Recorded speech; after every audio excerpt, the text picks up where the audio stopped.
Welcome to the France 24 interview. I'm Philip Crowther in Washington, D.C. Our guest today for this interview is the highest-ranked NATO commander here in the United States, also the highest-ranked French commander within NATO, and since September of this year, Supreme Allied Commander Transformation, based in Norfolk in the state of Virginia. General Jean-Paul Paloméros is our guest for the France 24 interview today. Thank you very much for joining us. That's my pleasure. Well, let's start with the news of the day, or the news of the last few weeks, months, even years almost. The current plans for deployment of Patriot missiles on the Turkish border with Syria, we're expecting them to be in place at the start of 2013. Do you expect them to be used? Well, this is part of the defensive measures that NATO has taken according to the Turkish requirement. Turkey is a full member of NATO, and this is a protective, defensive measures to protect civilians, to protect troops, to protect Turkish assets, and that should be in place by the beginning of 2013. I know it's not your role to look into the crystal ball, but considering how things have gone in Syria, and considering that President Bashar al-Assad is still in power, do you expect there to be some kind of military intervention in Syria by NATO member countries? Well, you know the situation there. NATO has three missions. First and foremost is collective defense. Second mission is about cooperation in security. And the third mission is crisis management. And NATO can be involved in crisis management upon a decision of the UN Security Council. So until such decision occur, there is no way of NATO intervening. It's not part of its core missions, and it's just upon the national community to decide what we should do. But obviously NATO is always ready to do its job when it is asked, as it was the case in Libya. It is still the case in Afghanistan. It was the case in Kosovo as well. Let's stay with Syria. And we have heard repeatedly over the last few weeks that the United States is willing to do something if a red line is crossed, that red line being the use of chemical weapons. What does that something mean? That is something that hasn't really been explained by the Obama administration. We are left guessing whether this might be a military intervention or another return to the United Nations Security Council. What is this red line? You know, it is for the nations to answer themselves to that question. NATO, and I explained to you what are the core missions of NATO.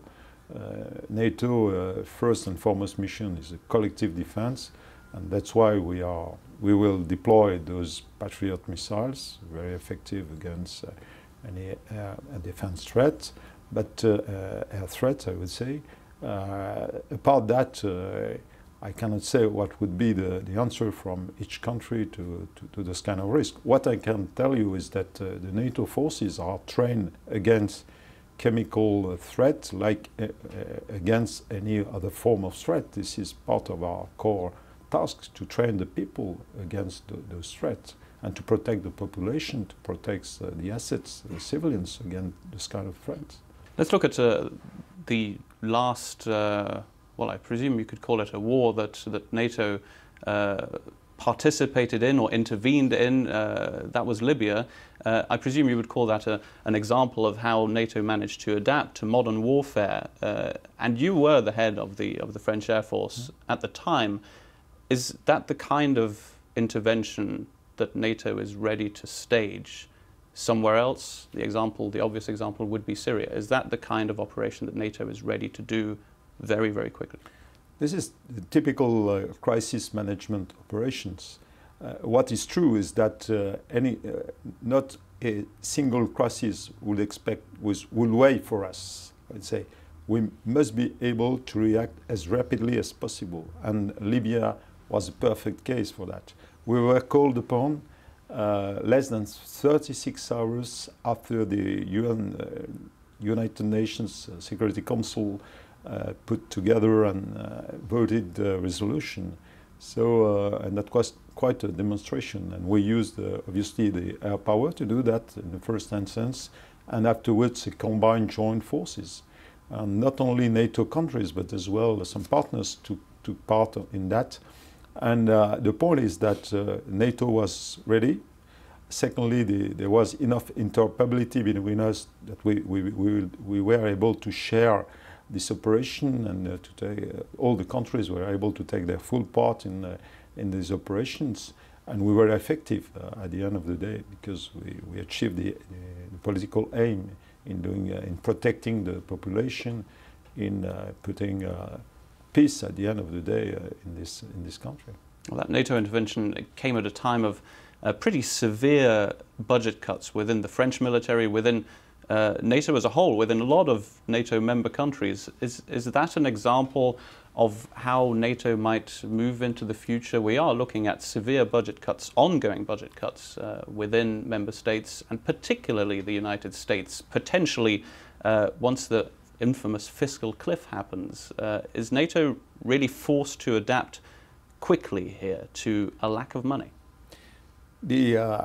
Firstly, we have to plan together for the future.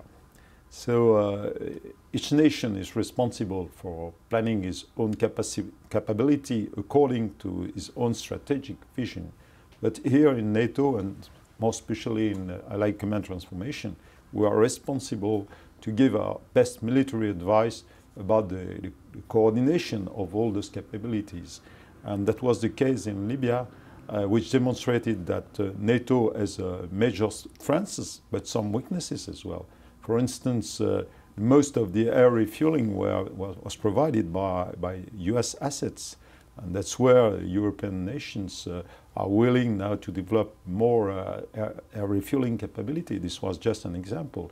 We need more and more information, more intelligence, so we really have to focus on how to develop joint intelligence, surveillance and reconnaissance. Those are major projects, and we have to do that under real constraints, budget constraints. Could we achieve more? We hope that we could be better. We could develop what we call a smart defense, smart projects, to make sure that we get the best out of the assets that we have, that we will have in the future, to make sure that the defense efforts are coordinated enough that we can achieve that in the best way. But we won't do much more with less. That's for sure.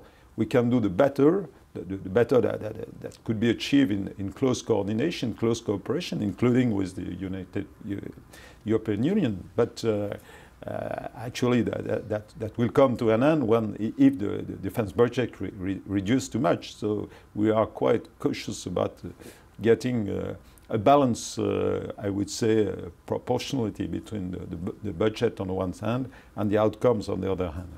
Well, we're looking at potentially drastic defense cuts within the United States defense budget if the United States goes down the fiscal cliff. This is conversation subject number one here in Washington, D.C. I presume also in your conversations with people here in the U.S. Capitol. Is this a major worry for you, that money could drop drastically within the Pentagon? And is this a conversation you're having with them? Well, we cannot live in an hypothetical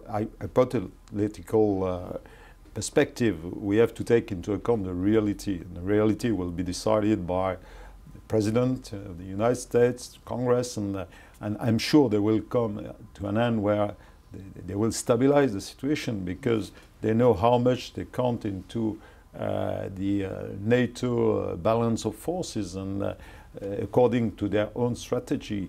So I'm sure they will find solution. The truth is that we have really to work together to make sure that we get the best out of the money which would be available. And this is really our aim today, to be smarter, to try to work more closely within the overall the alliance as a whole, including obviously all the partners, and trying certainly to answer to the future challenges which are very high.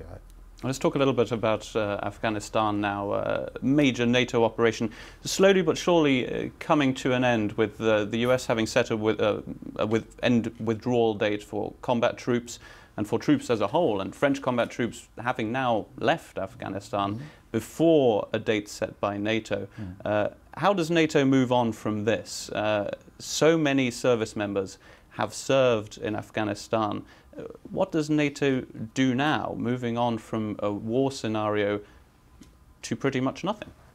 In Afghanistan, we have had almost 10 years of permanent presence of NATO, different in natures depending on the objectives. Nowadays, we see a redeployment of NATO forces. That doesn't mean that NATO won't have a responsibility in training and support for the future. This is the first point. Second point is about the redeployment itself. It needs a lot of efforts to redeploy all these forces. It is, I think, the only, but the Second World War, D-Day, most important logistic operations that we have seen during the last decades. So it's a huge logistic operation. But in Afghanistan, we have gained a lot of interoperability. We have trained the forces as well to work together. So we have to capitalize on that. We have to keep the interoperability at the best to face the future challenges. And this is part of our role here in Allied Command Transformation, to train collectively all the countries together, all the services together, to make sure that they will be up to the future challenges. Well, thank you very much for being our guest on the France 24 interview today. That was Jean-Paul Paloméros, Supreme Allied Commander Transformation within NATO in Norfolk, Virginia. Thank you very much for watching this interview, and please do stay tuned to France 24.